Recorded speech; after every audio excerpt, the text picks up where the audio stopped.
Hey guys, it's Steve and this is Captain America and the Mighty Avengers issue number 4. So here we go with Adventures and Pewtest in Pewtest.com. This review is given by Jordan Richard. So first of all, I'm gonna say I got 3 questions and I'm really thankful to them because I think they're a really good friend of mine. Anyway, so I will do the question and answer review session later anyway. So here we go with this Captain America new issue and the Avengers kind of thing anyway. So here we go with this review. I'm not gonna waste not much of time, so it's time to celebrate, folks. Why is that? Because Captain America and the Mighty Avengers is no longer tied into Axis and is finally given a chance to spread its wings. What happens now in the latest issue? Is it good? So after the events of the inversion, the public has a bit of a mixed response to Sam Wilson in his Captain America role, as well as the role of plenty of other heroes. Of course, that's to be expected, considering everything Sam and his Avengers did, and it's eating him up a lot on the inside. Meanwhile, some shady and rather unnerving things are going on with Cortex. This issue acts as an epilogue to the Axis tie-in arc, focusing on the characters after all of the craziness has died down and what they are going to do next. It also follows up on some of the brewing plot points we have seen developing with Cortex as well, which seem to be heading in a rather dark and creepy direction. Heck, it's far darker than any of the previous issues or the previous Mighty Avengers comic. However, the real important thing about this comic is the fact that honestly it's pretty good. Yes, after such a mediocre and underwhelming line of issues, things feel much better now. The story is getting interesting. The way the comic handles the fallout from Axis is rather good.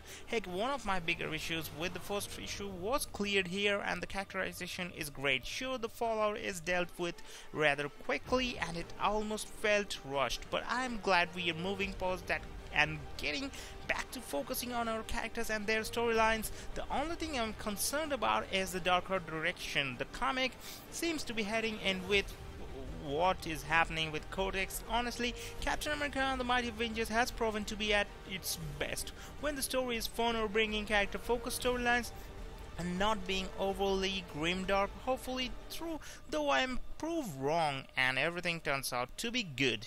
Anyways, the writing by Al Wing is pretty solid like you would expect. The characterization is very strong and fits everyone, especially with Sam and how he is dealing with everything that has happened. The dialogue and narration are pretty solid with plenty of good and even chilling lines. The pacing is solid, the story flows well from scene to scene, and most of the storylines have a lot of potential to grow in interesting directions. Like I said, I'm a bit concerned with the dark tone building in the background, but otherwise the writing here is excellent and is finally getting it to shine once again.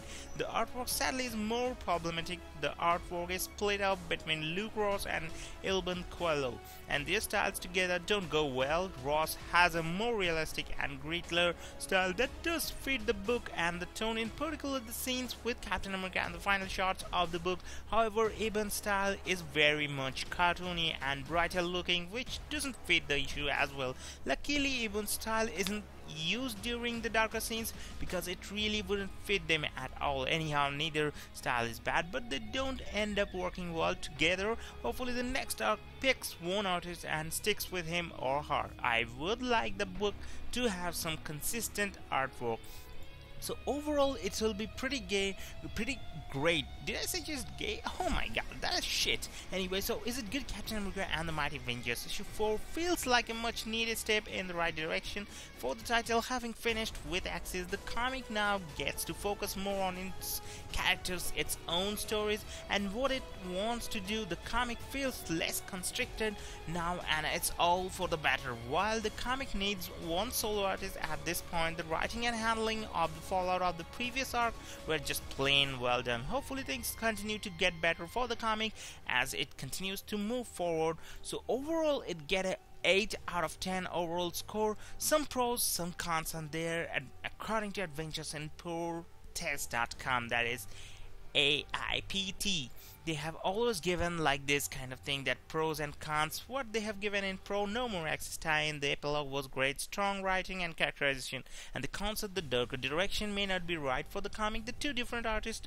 while fine on their own, don't mesh well together. So hope you guys have enjoyed it. It's after a 2-3 days gap, and I know it's been pretty much sad when I don't upload videos. Hope you guys will have fun with this video, and lots of are coming. And the main important announcement will be that on upcoming some issues, I'm gonna do my own review, that is full comic review. Hope you guys will enjoy. So have fun. I need your comic and I need your comments. Yes.